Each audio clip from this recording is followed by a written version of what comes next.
Today we are talking about how our relationships reflect the assumptions that we have about ourselves and the people around us, the world, how the world treats us. Also the meaning, the importance that we give things in the 3D are a reflection of who we think we are in this world and how we are treated by this world. So when you work on changing the idea that you have about yourself and about the people around you, when you realize your worth, your value, your importance in your reality, and you take your power back, then you disconnect from that old mentality, the old mindset, the old assumptions that you have about how you are treated and how people act in your reality. And then you allow people to act differently towards you. Okay, that's what we are talking about today. But before I get into it, hello everyone. If you're new here, welcome to my channel. My name is Al. Right now, let's get into today's topic. Our belief system is like the glasses that we put on every day.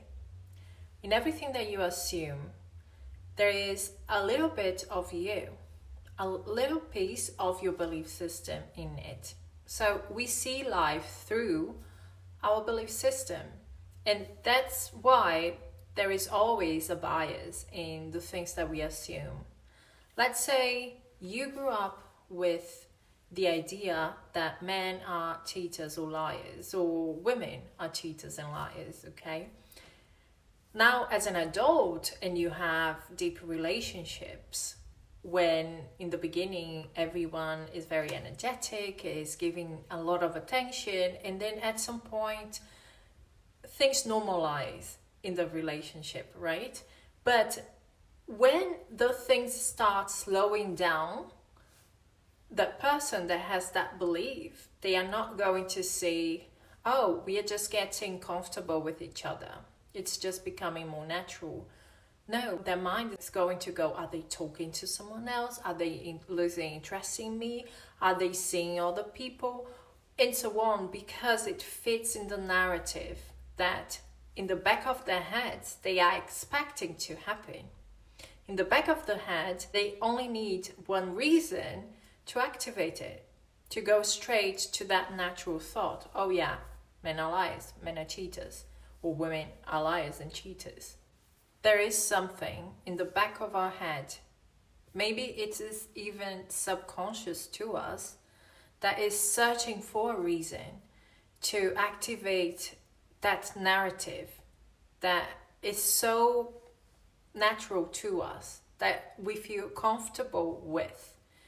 And that's why it's important to understand the way that we see something, the story that we create around it, the narrative that we choose says more about us and our story than the people involved in it. The thoughts, assumptions, the stories, the narrative that feel very natural to us, that we feel drawn to whenever something happens, tells a lot of what's going on in our inner world. Because it's not just about assuming men are cheaters or women are cheaters. There is another side to that coin. It means I get cheated on, I am not very important because people always choose something else instead of me. The relationship that we have is not very worthy because they always choose advantage or lust instead of me. There are so many things that go in that, and we lose sight of that side when we only feel in that victim mentality and allow us to think it's just about men are cheaters. No, it says something about us, and we have control over the idea that we have about us. So it's so important to keep ourselves accountable, that we don't lose sight of that we ask, okay, if this is my assumption, what that says about me. Does it put me into the situation of a victim? What is the story about myself that I'm creating right now? Does that story suit me and what I want to experience? You see, Yes, it's about you taking accountability of the assumptions that you create. Everything that we experience is subject to us. If two people go through the same experience, they're going to come out with different assumptions or ways of seeing what they just experienced. Because we all have different stories, we have different wounds, different triggers. And this is what we have to remind ourselves. Whatever we assume about the world around us has an assumption about us in it too. So when you realize that, I don't have to manipulate anything. I don't have to change people. I have to change the narrative about me in this world. Because if someone has a strong self-concept, and then the idea would pop up, oh, maybe my boyfriend is cheating on me, that person would the next second say, no, that's impossible, because I am the most important thing that ever happened to him, because I bring so much to the table, because he will never find someone like me. And he knows that if that happened, I'm out, okay? I'm not staying around. There is no second chance. So that story about my boyfriend cheating on me makes no sense whatsoever. And then you would move on. You would not look around or expect to see evidence of anything. You rest your case in, I'm the best thing that has ever happened to that person. If you're dealing with someone right now and there are things that you feel like, I don't quite agree, I would like to change, the first thing to understand is you should not manipulate anything. You also don't have to be reactive. You don't have to react and fight and argue. If the situation is uncomfortable for you, leave, okay? The question is, what do you do after that? And it is about figuring out what in you is being triggered in that experience. So when I am in that situation and I am dealing with someone that there are things I would like to change, I ask myself, okay, why do I want to change it? How does it make me feel?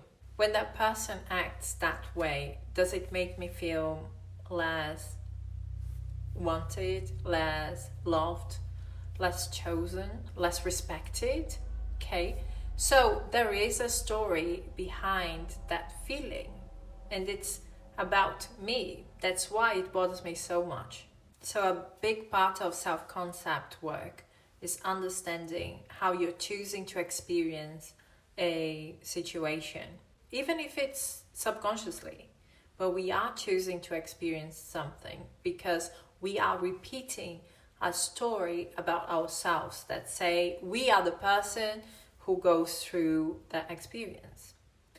Then when you figure this out, when you figure the belief, the core fear, you reinforce a belief that implies that you already are the person that you want to be. If the fear is, in that situation, I am not feeling chosen, I'm not being chosen, then you work on that. I already am that person. I already am chosen. Nobody can take anything away from me. There are two aspects to this. One is who I am. How do I see myself? Do I have a pattern? And the other aspect is, am I expecting people to treat me a certain way? What meanings do I assign to what is happening around me? And of course, do I want to go through that story? Do I want to experience it and manifest it? You may have reasons to think the way that you do. There may be facts to back it up. And I'm not invalidating your feelings or what happened to you. What I'm telling you is, now you're okay.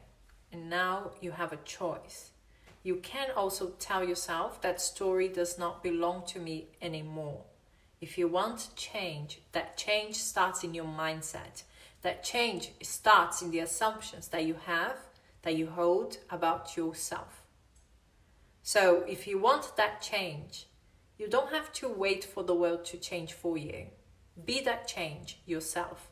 Change the assumptions that you have about yourself. And I'm not saying it's going to be easy. Not always it's easy, but it is worth it. And you deserve it, okay? So that's it from me, guys. Thank you so much for being here. We are going to talk soon. Bye-bye.